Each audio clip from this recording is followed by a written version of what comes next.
The thumping bass of the club vibrated through my chest, a relentless pulse that made my quiet drink feel like a cruel joke. I'd come to the Velvet Room, a trendy New York City gay bar, to escape the chaos of my life. Divorce papers still unsigned, a job that drained my soul, and a heart that hadn't felt alive in years. But when I reached into my pocket for my phone and found my underwear instead, neatly folded and impossibly there, my night took a turn I never saw coming. I froze, my fingers clutching the soft cotton like it was a grenade. How the hell did my boxers end up in my jacket pocket? I was sitting at the bar, nursing a whiskey, surrounded by strangers, none of whom seemed to notice my sudden panic. The Velvet Room was alive with laughter, clinking glasses, and the low hum of flirtation, but I was spiraling. I'd worn those boxers this morning. I was still wearing a pair, different ones, thank God, but this pair, blue with tiny sailboats, was unmistakably mine. I scanned the room, my pulse racing. Someone was messing with me, and I had no idea why. The bartender, a wiry guy with a nose ring, caught my eye. "You okay, man?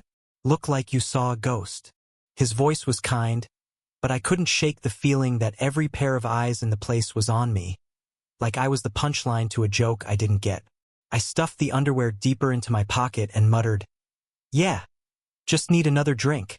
He nodded, pouring me another whiskey, but my mind was elsewhere. Who could have done this? And how? I hadn't left my apartment all day except to come here. My ex, Mark, was petty, but slipping my own underwear into my pocket in a crowded bar? That was next level. I sipped the whiskey, the burn grounding me as I tried to piece it together. The club was packed, bodies moving to the beat, lights flashing in sync with the music. I'd chosen a corner seat to stay out of the fray, to be invisible. At 32, I wasn't here to dance or hook up. I just wanted a moment to breathe. My life had unraveled since Mark left 6 months ago, taking half my heart and most of my confidence with him. The divorce was supposed to be my fresh start, but it felt more like a freefall. And now this? It was absurd, but it was also a spark, something bizarre enough to jolt me out of my numbness. That's when I saw him. Across the bar, leaning against a pillar, was a guy who looked like he'd stepped out of a dream I didn't know I was having. Tall, with dark hair that fell just shy of his eyes. He had a quiet confidence that made the chaos around him fade. He was watching me, not staring but watching, like he knew something I didn't. Our eyes locked, and for a second, the world stopped. Then he smiled, a slow, knowing curve of his lips, and my stomach flipped. Was he the one who'd done this? The thought was ridiculous, but my gut screamed otherwise. I stood, my legs shaky, and made my way toward him. The crowd parted like it was meant to, the music muffling as my focus narrowed. "Hey," I said, my voice steadier than I felt. "You know anything about, lost and found items?" It was a clumsy opener, but I held up the edge of the boxers, just enough for him to see. His eyes widened, then crinkled with amusement. "Lost and found, huh? That's a new one." His voice was warm, with a slight drawl that didn't quite match the city vibe. "I'm Ethan. And you're confused, I'm guessing." "Confused is an understatement," I said, my cheeks burning. "I'm Jake. And these," I gestured vaguely at my pocket, "aren't supposed to be here." Ethan laughed, a sound that cut through my nerves like sunlight. "Sounds like a story. Wanna tell me over a drink?" I hesitated. This could be a prank, a setup, or just a weird coincidence. But something in his eyes, steady, kind, curious, made me nod. "Sure. Why not?" We found a quieter corner, a small table tucked near a window overlooking the city. The skyline glittered, a reminder that New York never slept, even when I wanted to. Ethan ordered a gin and tonic, and I stuck with whiskey, trying to ignore the boxers still burning a hole in my pocket. "So," he said, leaning forward, "you think someone's playing a game with you?" I shrugged, torn between embarrassment and intrigue. "Either that or I'm losing my mind." "You don't know anything about it, do you?" I was half joking, but his grin faltered, just for a second. Me? Nah, but I'll help you figure it out. Sounds like a mystery worth solving. We talked, and the conversation flowed easier than I expected. Ethan was a graphic designer, new to the city, with a knack for finding beauty in chaos. He told me about growing up in a small town, where being openly gay wasn't an option, and how New York felt like a second chance. I opened up too, more than I meant to, about Mark, about the divorce, about feeling like I was drowning in my own life. The underwear mystery faded to the background, but it was the reason we were here, trading stories like old friends. By the time the bar started to thin out, I realized I hadn't laughed this hard in months. Ethan's hand brushed mine as he reached for his drink, and the touch sent a jolt through me. I didn't pull away, neither did he. You know, he said, his voice soft. Maybe those boxers were a sign, like the universe saying, "Hey, Jake, wake up. Something good's waiting." I rolled my eyes, but my heart wasn't in it. For the first time in forever, I felt alive. As we stepped out into the cool night air, Ethan turned to me, his breath visible in the chill. "You free tomorrow? I know a great coffee spot. We could keep playing detective." I smiled, the weight of the day lifting just a little. "Yeah, I'd like that." But as I walked home, the boxers still in my pocket, a nagging thought crept in. This wasn't random. Someone had planned this, and I needed to know why. The next morning, I woke up with Ethan's smile burned into my mind and the sailboat boxers staring at me from my nightstand. I tossed them there last night, half expecting them to vanish like some cursed artifact. They hadn't. In the light of day, the whole thing felt even stranger, like a puzzle piece that didn't fit my life. I was meeting Ethan for coffee in an hour, but first I needed answers. Who could have slipped those boxers into my pocket without me noticing? And why go to the trouble? I rifled through my closet, checking every pair of underwear I owned. The sailboat ones were unique, no duplicates. That meant someone had taken them from my apartment, or worse, from me. The thought made my skin crawl. My apartment was a fortress, or so I thought, deadbolt, chain, the works. But Mark still had a key. He'd never returned it after he moved out. My stomach twisted. Was this his way of screwing with me? A final jab to remind me he still had power? I shoved the boxers into a drawer and headed to the coffee shop, a cozy spot in the West Village called Bean and Brew. Ethan was already there, sitting by the window, his dark hair catching the morning sun. He looked up as I walked in, and that smile, God, that smile, made my doubts feel smaller. "Morning, detective," he said, pushing a latte toward me. "Any leads on the great underwear caper?" I laughed, but it was strained. "Not yet, but I'm starting to think my ex is involved. He's not great at letting go."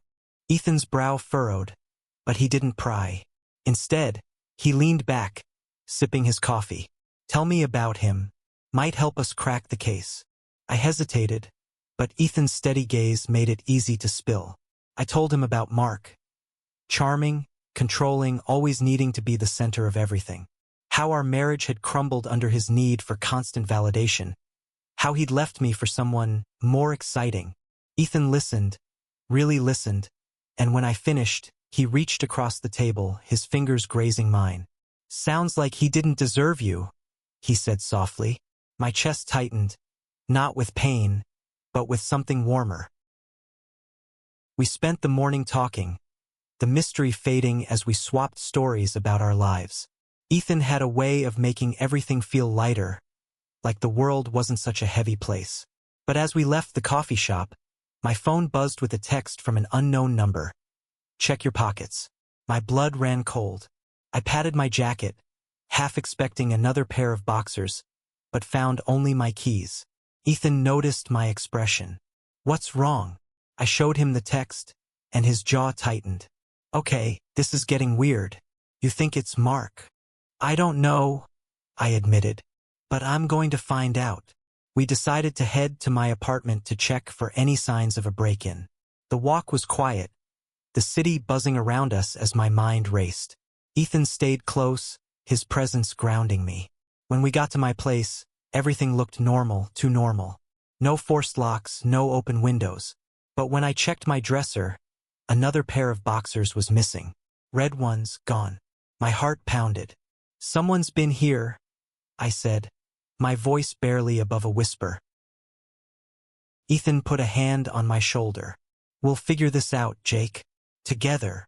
His touch steadied me, but the violation of my space left me shaken. We searched the apartment, finding nothing else out of place, but the feeling of being watched lingered. I called Mark, my hands trembling as I dialed. He picked up on the third ring, his voice dripping with fake concern. Jake? What's up? You sound stressed. I didn't waste time. Did you take something from my apartment? Or leave something at the club last night? Mark laughed, sharp and cruel. You think I've got time to play pranks? I'm over you, Jake. Moved on. But there was an edge to his voice, a crack that made me doubt him. I hung up, frustrated, and turned to Ethan. He's lying. I know it. Ethan nodded, his eyes serious. Then we keep digging. But for now, let's get out of here. You need a break. We ended up at a park, sitting on a bench as kids played nearby and pigeons fought over crumbs. Ethan's hand found mine again, and this time, I didn't pull away. You don't have to do this alone, he said. Whatever's going on, I'm in. I looked at him, really looked, and saw someone who wasn't just a stranger anymore. He was a lifeline, and I was starting to want more than just answers. I wanted him. That night, I got another text. Look under your bed. My heart stopped.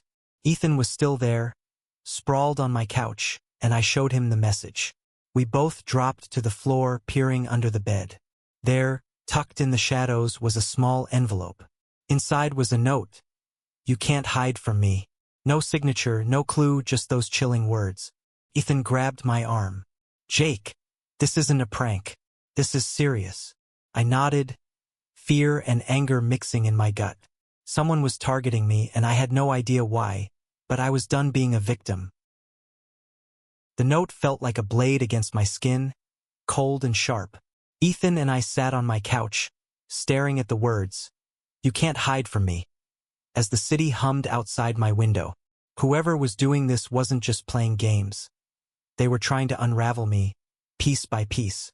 I wanted to call the police, but what would I say? Someone stealing my underwear and leaving creepy notes? It sounded ridiculous, even to me. Ethan broke the silence. We need a plan, Jake. Whoever this is, they're watching you. We need to be smarter. He was right. I couldn't just sit here waiting for the next move. Ethan suggested we go back to the Velvet Room, where it all started. Maybe someone there saw something, he said. Bartenders notice more than you think. I agreed, though the thought of returning made my stomach churn. The club had been my escape, but now it felt like a trap. Still, I trusted Ethan, and that trust was starting to feel like something more. Something I hadn't let myself feel since Mark. The Velvet Room was quieter on a Sunday night, the crowd thinner but still electric. The bartender from Friday, the one with the nose ring, was there again. His name tag read Caleb. I approached him, Ethan at my side, and slid the sailboat boxers across the bar. You remember me? I asked. Caleb's eyes flicked to the boxers, then back to me, a smirk tugging at his lips. Hard to forget a guy who looks like he's seen a ghost. What's with the underwear? I explained, keeping my voice low. The missing boxers, the pocket, the texts, the note. Caleb's smirk faded, replaced by a frown. That's messed up. I didn't see anything weird Friday, but this place gets crazy. People bump into each other all the time. Someone could have slipped something into your pocket easy. He paused, then added, You got enemies? Exes, maybe? I thought of Mark again, his smug laugh on the phone. Yeah, maybe. Ethan chimed in. Anyone here Friday who seemed off? Watching Jake, maybe? Caleb thought for a moment, then pointed to a corner booth. There was this guy, kept to himself, hood up, staring at the bar all night. Didn't drink much. Left right after you did, Jake. My pulse quickened. A lead, finally. You know him? I asked. Caleb shook his head. Never seen him before, but I can ask around. We thanked Caleb and moved to the booth he'd pointed out. as if it held answers.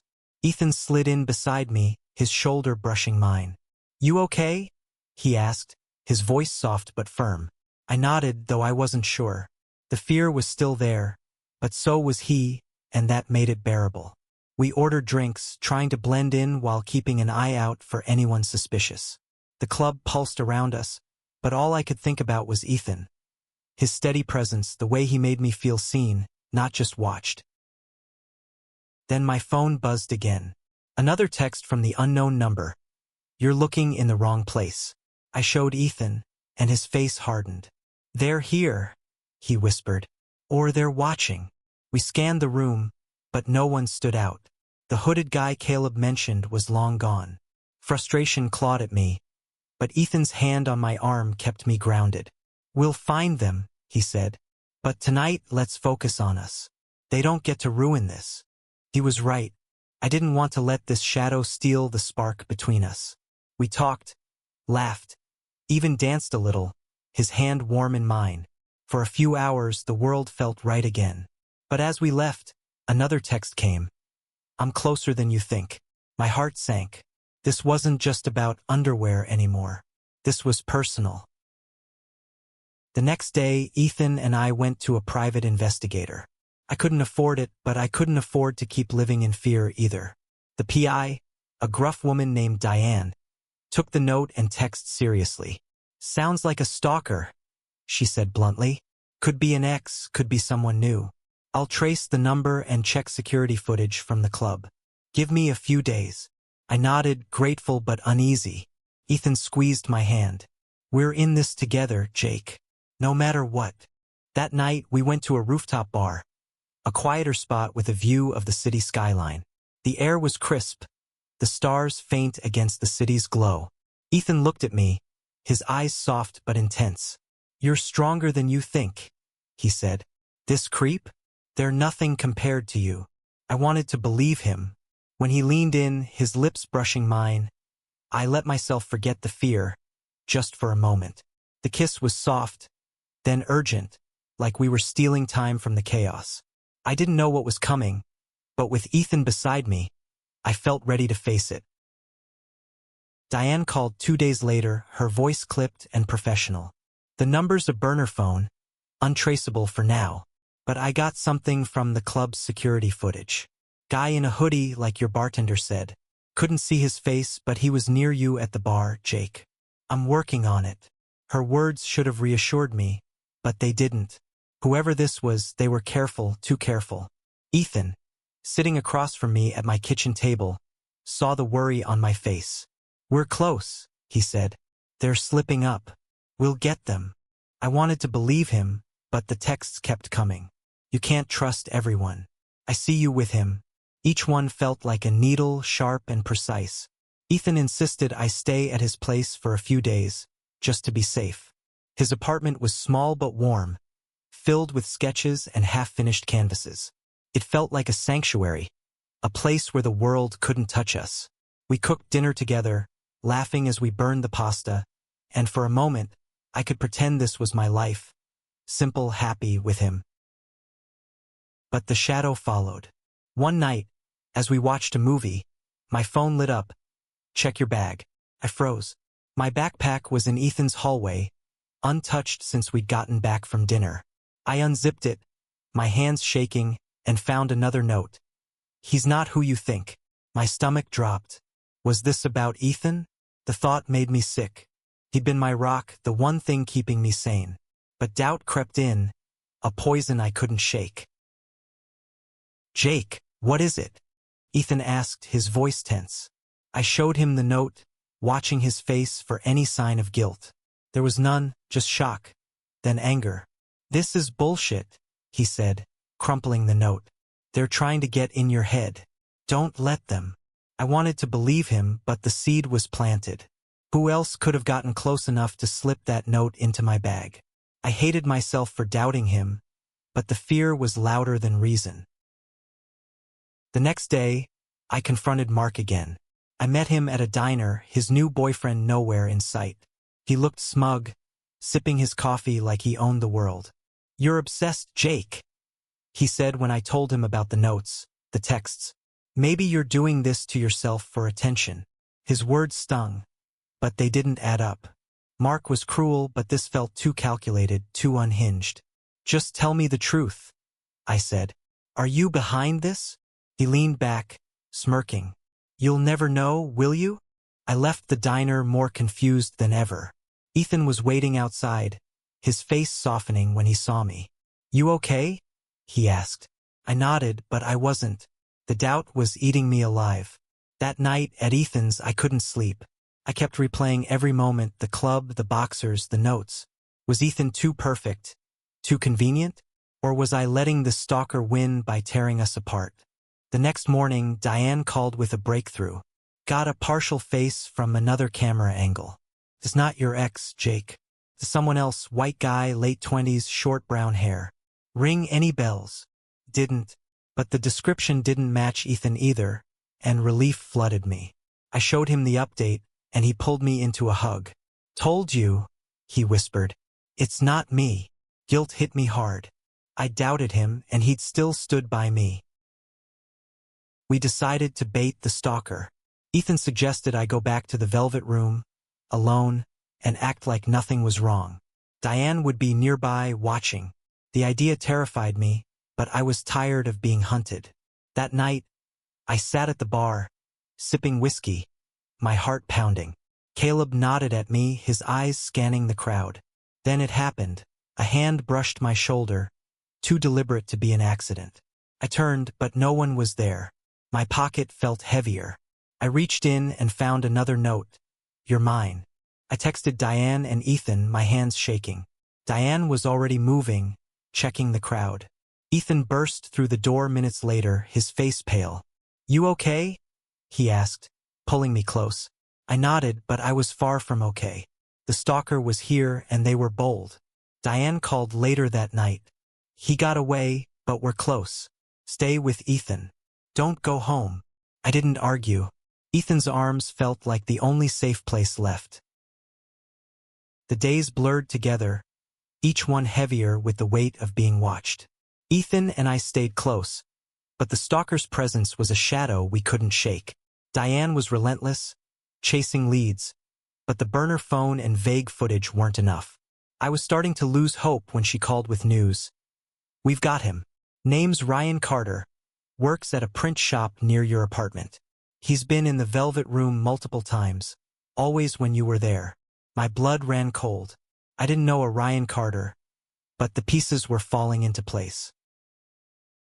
Diane sent me a photo. Ryan was unremarkable, short brown hair, average build, the kind of face you'd forget in a crowd. But his eyes were intense, like they held a secret. He's obsessed with you, Diane said. Been following you for months. The underwear, the notes. It's all him. She tracked him to an apartment a few blocks from mine. The police were moving in, but I needed to see him to understand why. Ethan didn't want me to go. It's not safe, Jake, he said, his voice tight, but I couldn't let this end without answers. We met Diane outside Ryan's building, a rundown walk-up in Brooklyn. The police were already inside, and when they brought him out in cuffs, I felt no relief, just a hollow ache. He looked at me, his eyes locking onto mine, and smiled. You were supposed to notice me, he said, his voice calm, like we were old friends. At the club. I saw you every time, but you never saw me. The truth hit like a punch. Ryan had been a regular at the Velvet Room, always in the background, watching. He'd fixated on me, building a fantasy where we were connected. The boxers, the notes, they were his twisted way of getting my attention. He'd gotten into my apartment through a maintenance job, slipping in when I wasn't home. It was chilling, but it was over. The police took him away, and Diane assured me he wouldn't be back. Ethan pulled me into his arms, and I let myself break. The fear, the doubt, the violation, it all poured out. I'm here, he whispered, and I believed him. We went back to his place, the city quieter now, like it was giving us space to breathe. Over the next few weeks, the texts stopped, the notes stopped, and the shadow lifted. But the real change wasn't just the end of the nightmare. It was Ethan. We built something real, something stronger than the chaos that brought us together. One night, on that same rooftop bar where we'd kissed, I looked at him, the city sparkling behind him, and said what I'd been holding back. I love you. His smile was brighter than the skyline. Took you long enough, he teased, then kissed me slow and deep. The world felt whole again. Looking back, the underwear in my pocket was a spark, a bizarre, terrifying spark that lit up my life. It forced me to face my fears, to let go of Mark, to find Ethan. It taught me that love could come from the strangest places, that even in the darkest moments, there's light waiting to be found.